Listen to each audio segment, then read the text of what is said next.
Hello students, Kumar study circle में आप सबका स्वागत है।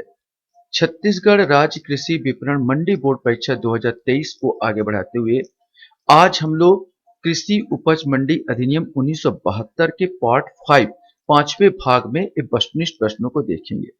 इससे पहले जो बच्चे मुझसे अभी भी जुड़ रहे हैं, बता देना चाहता हूं कि मंडी से संबंधित परीक्षा संबंधित मैं बहुत सारे आपका वीडियो डाउनलोड कर चुका हूं।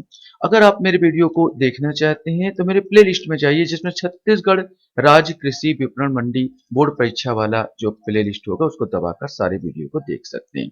तो चलिए एक एक करके हम लोग यहाँ पर क्वेश्चंस को सॉल्व करने की कोशिश करते हैं। पहला क्वेश्चन हमारे सामने यहाँ पर उठता है, राज्य मंडी बोर्ड सेवा का गठन किस धारा में किया गया है? धारा 24, धारा 25, धारा 26 या धारा 27? इसमें से आपको याद करना है। सही आंसर सी आएगा, धारा 26। मैं एक बात बता देना चाहता हूं आप लोगों को, क्योंकि इसमें करीब 33 क्वेश्चन पूछा, बोला कि अगर 33 क्वेश्चन पूछा जाएगा अधिनियम से तो धाराएं उठने की संभावना बहुत ज्यादा है। आपको जो 88 धारा लगभग जो बताया गया है, 88 धारा के आसपास है। अगर मैं जहां तक पुराने चीज को मैं याद कर रहा हूं, कभी मैं भी भूल जाता हूं, तो 88 धाराएं अगर यहां पर है तो पूरा का पूरा आपको याद करना होगा, दिमाग में बैठाना होगा, क्योंकि 33 क्वेश्चंस में धाराएं याद पूछी जा सकती है।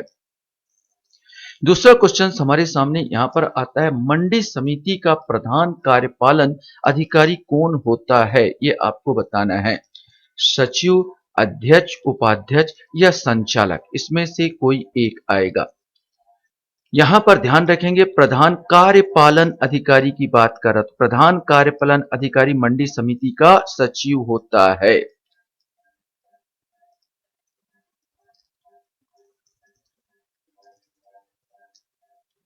क्वेश्चन हमारे सामने यहां पर आता है, सचिव की शक्तियां, कार्य एवं कर्तव्य का वर्णन किस धारा में किया गया है?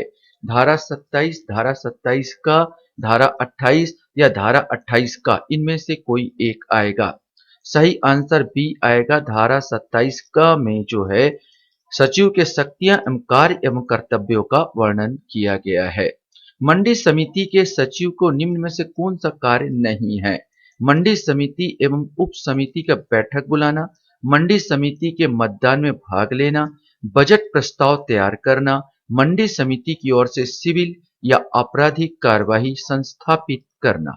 इनमें से कोई एक आएगा। सही पूछा था, इसमें कार्य नहीं है पूछा है, तो मतदान, सचिव जो है मंडी समिति के मतदान में भाग नहीं लेता।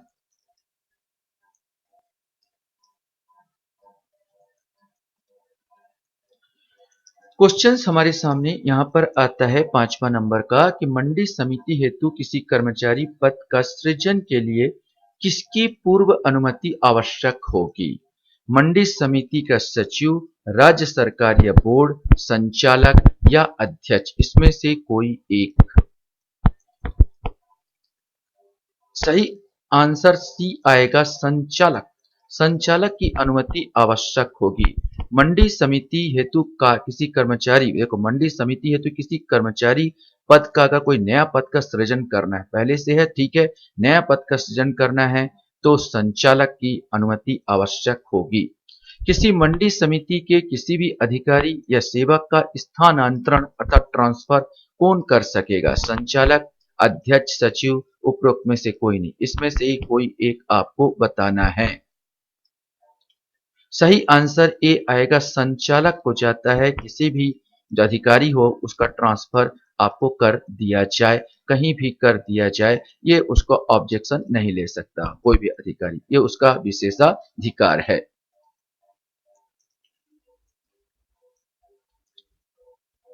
क्वेश्चन हमारे सामने हैं, किसी मंडी समिति के किसी भी अधिकारी या सेवक का स्थानांतरण हो चुका था, कौन कर सकता है? आगे का क्वेश्चन था, मंडी समिति के अधिकारी या सेवक का स्थानांतरण तभी किया जा सकता है जब उसका वेतनमान कितने से अधिक हो, ये आपको बताना है।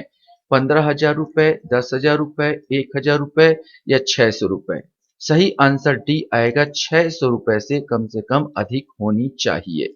मंडी क्षेत्र में कार्य करने वाले व्यक्तियों का पंजीयन मंजूर करने की शक्ति किस धारा में है? ये आपको बताना है कि जो मंडी क्षेत्र में कार्य करने वाले जो एजेंट होते हैं, जो अपना पंजीयन करवाते हैं, रजिस्ट्रीकरण करवाते हैं, इसके किस उल्लेख किसमें किया गया है? धारा 30, धारा 31, धारा 32 या धारा 33, इसमें से कोई एक। सही आंसर सी आएगा, धारा 32 में इसका उल्लेख किया गया है।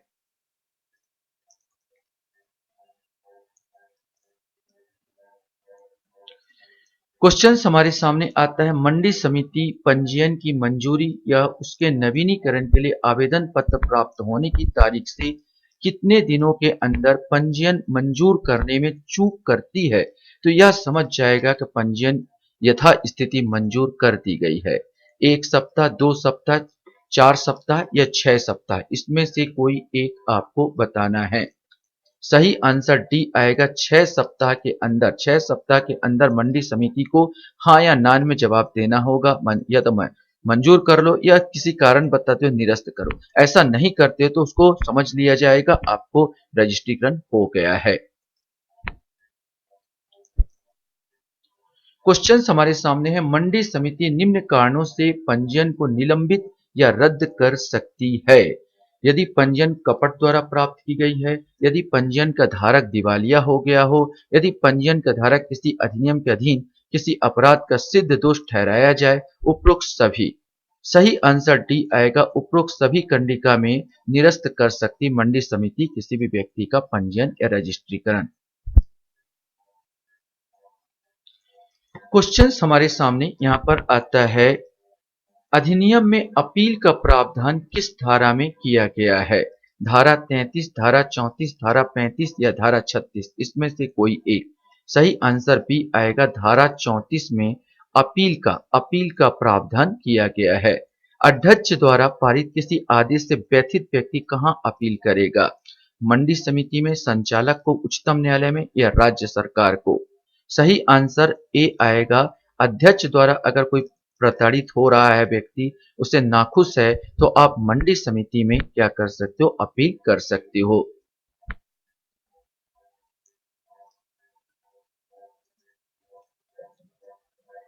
क्वेश्चन हमारे सामने यहां पर आता है, मंडी समिति द्वारा पारित किसी आदेश से व्यथित व्यक्ति कहां अपील करेगा? यहां पर यहीं पर मैं याद कराने की कोशिश कर रहा हूं, अध्यक्ष द्वारा पारित, तो अध्यक्ष अगर से व्यथित है तो हमने देखा मंडी समिति में करेगा। अगर मंडी समिति से भी वो दुखी है, वो व्यक्ति दुखी है, तो फिर कहां करेगा? तो मंडी समिति द्वारा पारित किसी आदेश से व्यथित व्यक्ति कहां अपील करेगा?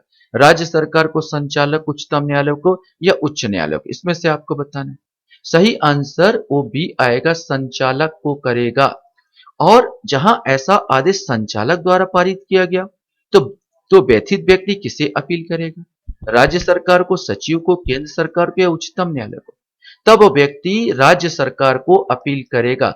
अर्थात यहां पर ध्यान देखना होगा, अगर कोई अध्यक्ष से व्यथित है तो आपको मंडी समिति में अपील करोगे। अब माने अध्यक्ष से व्यथित है तो हो गया मंडी समिति, मैं एमएस लिख दे रहा हूं, मंडी समिति में करोगे। और मंडी समिति से भी अगर व्यथित हो गए तो आपका संचालक, एस कह रहा हूं, संचालक के पास आपको जाओगे। अध्यक्ष से मंडी समिति, अध्यक्ष से व्यथित है तो मंडी समिति में करोगे, और मंडी समिति से व्यथित है व्यक्ति तो संचालक के पास करेगा। अगर संचालक के से भी व्यथित हो गया व्यक्ति तो सीधा सीधा किस पे जाएगा? राज्य सरकार। कहां जाएगा? राज्य सरकार को, आरएस के पास, माने राज्य सरकार के पास वो अपील करेगा। इस ढंग से हमको याद करना होगा।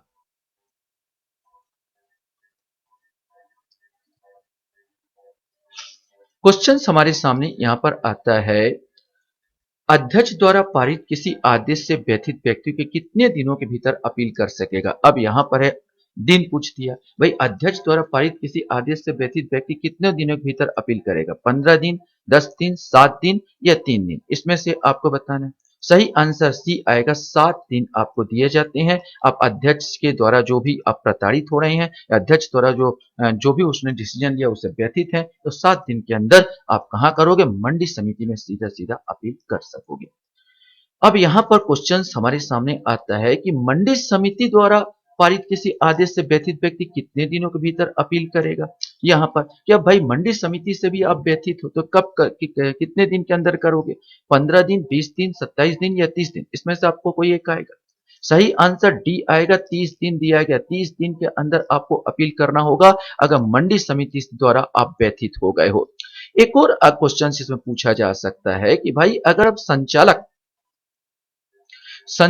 सॉरी संचालक द्वारा पारित किसी आदेश से व्यथित व्यक्ति कितने दिनों के भीतर अपील करेगा? तो यहां पर भी आपको बताना है 45 दिन, 30 दिन, 60 दिन या 40 दिन। तो दोनों के लिए चाहे मंडी समिति हो या संचालक द्वारा पारित किसी आदेश से व्यथित व्यक्ति, 30 दिन दिया गया, 30 दिन के भीतर आपको अपील करना होगा। अब मैंने कहा था संचालक से व्यथित हो तो राज्य सरकार को अपील करोगे, मंडी समिति से व्यथित हो तो आपको संचालक के पास करना पड़ेगा, अगर अध्यक्ष से व्यथित हो तो मंडी समिति के पास करना पड़ेगा। अध्यक्ष के लिए तो 7 दिन दिया गया और मंडी समिति और संचालक द्वारा पारित करने के लिए बकायदा 30 दिन आपको दिए जा रहे हैं। क्वेश्चन से यहां पर है अपील एवं विवाद का निपटारा किस धारा में बताया गया है? इसको बाद में जोड़ा गया है, इसमें छत्तीसगढ़ बनने के बाद में इस धारा को जोड़ा गया था। अपील एवं विवाद का निपटारा किस धारा में बताया गया है? धारा 34, धारा 34 का, धारा 34 खा या धारा 35, इसमें से आपको बताना है।